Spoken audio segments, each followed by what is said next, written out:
यार सिप भाई मेरे को एक चीज बताओ, फ्यूचर क्या होने वाला है? मैं बोलूँ 10 ईयर बाद, तो डेवऑप्स का फ्यूचर क्या होने वाला है? डिमांड क्या होने वाली है? अगर डिमांड रुकेगी तो क्यों रुकेगी डिमांड? क्योंकि अभी डिमांड चल रही है, तो 10 ईयर बाद ऐसा क्या होने वाला है कि डिमांड रुक सकती है डेवऑप्स की? गौरव भाई, मैं बताऊं, मैंने डेवऑप्स जो फील्ड में मैं हूं, जो मैंने चूज किया, वो कारण ही यही था कि मुझे दिख रहा है कि इसकी डिमांड नहीं रुकेगी। ठीक है, इसकी डिमांड चेंज हो सकती है। आज जैसे मैं आपको बताऊं, शुरू के मैंने 2-3 साल काम किया जेनकिंस पे, आज मैं बिल्ड गाइड पे काम कर रहा हूं, तो डिमांड चेंज होगी, काम वही है। जैसे कहते हो ना, आप लैंग्वेज आप चेंज कर लो, अगर आप एक डेवलपर हो, आपको लॉजिक लगाना आता है, तो आज आप चाहे जावा पे काम करो, कल आप पाइथन पे भी कर सकते हो, बट आपको बस महीने भर का वो सिंटैक्स सीखना है। तो सेम डेवऑप्स की भाई, कोड बनेगा, कोड डिप्लॉय होगा, कोड के लिए इंफ्रास्ट्रक्चर लगेगा, इंफ्रास्ट्रक्चर प्रोविजनिंग होगी, ऑटोमेशन आप करोगे, है ना। टेराफॉर्म का यूज करके ही आप, जैसे कोई ना कोई भाई आपको प्रोविजनिंग करनी है इंफ्रास्ट्रक्चर की, तो पहले क्या होता था, मैनुअली आप कंसोल पे जाते थे, फिर एक एक वीएम आप सिलेक्ट करोगे, उसकी डिटेल्स भरोगे, फिर उसको कॉन्फ़िगर करोगे, स्पिन आउट करोगे, फिर अगर आपको उसकी कॉपी बनानी है तो आप उसकी इमेज बना के उसको रेप्लिकेट कर सकते हो, है ना, स्केल अप करने के लिए।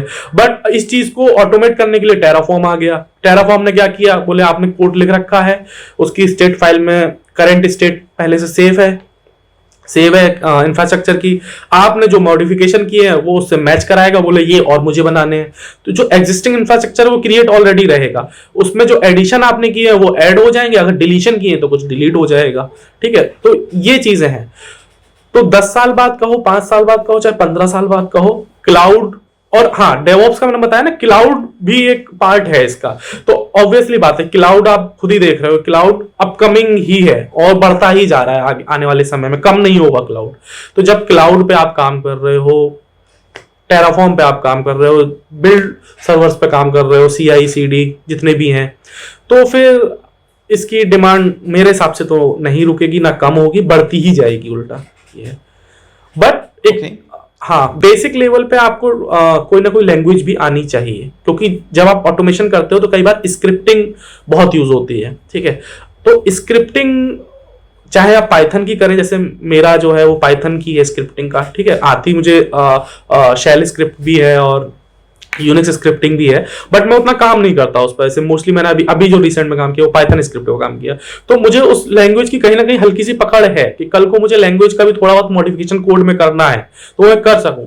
तो जैसे एग्जांपल दूं, जैसे कोई आप माइग्रेशन के प्रोजेक्ट पे काम कर रहे हो, ठीक है, जो ऑलरेडी एक डेटाबेस क्रिएटेड है, आप उसके माइग्रेशन में काम कर रहे हो, तो क्या होगा कि भाई पहले वो MS SQL पे था, कोड मान के चलो लिखा पाइथन में है, बट कनेक्टिविटी उसकी डेटाबेस से जो है वो MS SQL से है।